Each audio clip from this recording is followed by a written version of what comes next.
नमस्कार, मी स्वप्नील आपल्या मराठी ब्लॉगमध्ये पुन्हा एकदा आपल्या सर्वांचं स्वागत करतो.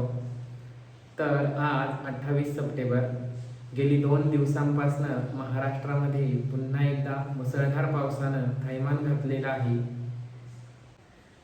मागील 2 दिवसांपासनं वातावरणात मोठा बदल झाला असून सर्वत्र महाराष्ट्रात मुसळधार पाऊस पडतोय.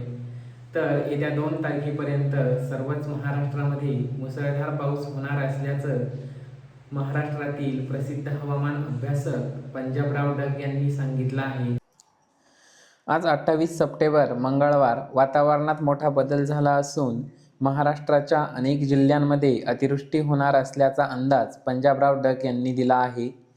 अरबी समुद्रामध्ये कमी दाबाचं क्षेत्र तयार झाल्या कारणानं महाराष्ट्राच्या अनेक भागांमध्ये मुसळधार पाऊस आपल्याला पाहायला मिळतो. तसेच काल रात्रीपासूनच आपल्याला महाराष्ट्राच्या अनेक भागांमध्ये मुसळधार पाऊस पाहायला मिळत आहे. विशेषतः पश्चिम महाराष्ट्र, फाटलेलं आभाळ आणि नजर जाईल तिथे पाणी.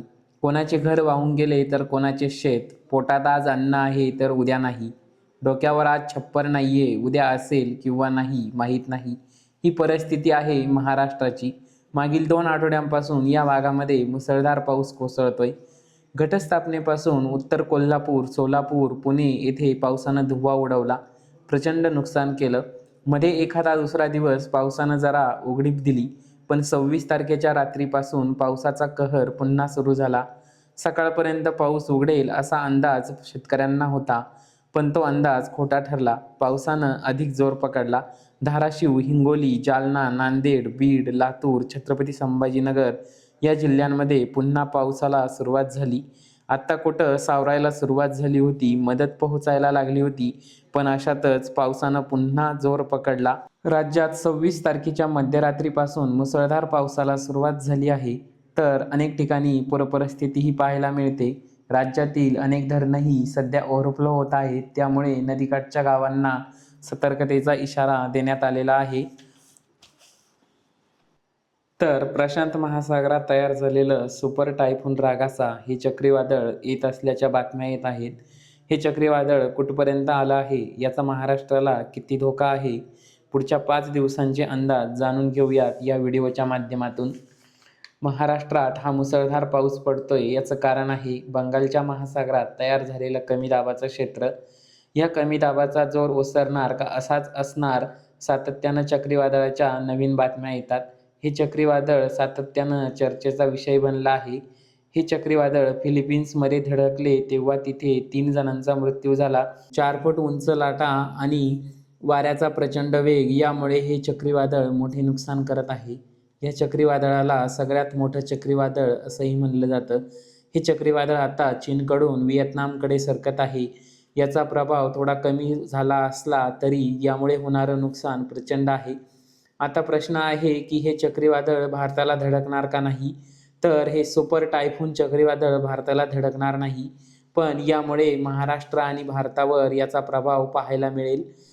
संपूर्ण महाराष्ट्रात कसा पाऊस पडेल, तर कोकण किनारपट्टी, पश्चिम महाराष्ट्रातील घाटमाथा, मराठवाडा आणि विदर्भात पावसाचा रेड अलर्ट असून उर्वरित महाराष्ट्राला येलो अलर्ट देण्यात आलेला आहे.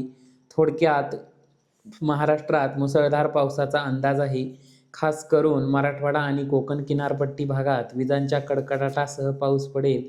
तर आज 28 सप्टेंबर नाशिक घाटमाथा, मुंबईसह सर्वच उपनगरांमध्ये आणि पुण्याच्या घाटमाथ्यावर संपूर्ण रेड अलर्ट देण्यात आला असून सातारा, नाशिक, संभाजीनगर आणि कोल्हापूर घाटमाथ्यावर तसेच रत्नागिरी, सिंधुदुर्ग या जिल्ह्यांना पावसाचा ऑरेंज अलर्ट देण्यात आला आहे. उर्वरित महाराष्ट्रातही येलो अलर्ट जारी असून मराठवाड्यात पाऊस कमी होणार असला तरी मुंबईसह सर्वच उपनगरांमध्ये आणि पश्चिम घाटमाथ्यावर मुसळधार पाऊस पाहायला मिळेल. तर 2 ऑक्टोबरनंतर पाऊस उघडेल असाही अंदाज पंजाबराव डग यांच्याकडनं सांगितला. राज्यामध्ये 2 तारखेपासून पावसाचा जोर ओसरणार आहे. तर मित्रांनो, अतिवृष्टीमुळे अनेक ठिकाणी पूरपरिस्थिती निर्माण होऊ शकते. म्हणून फार गरजेचं असेल तरच घराबाहेर पडा.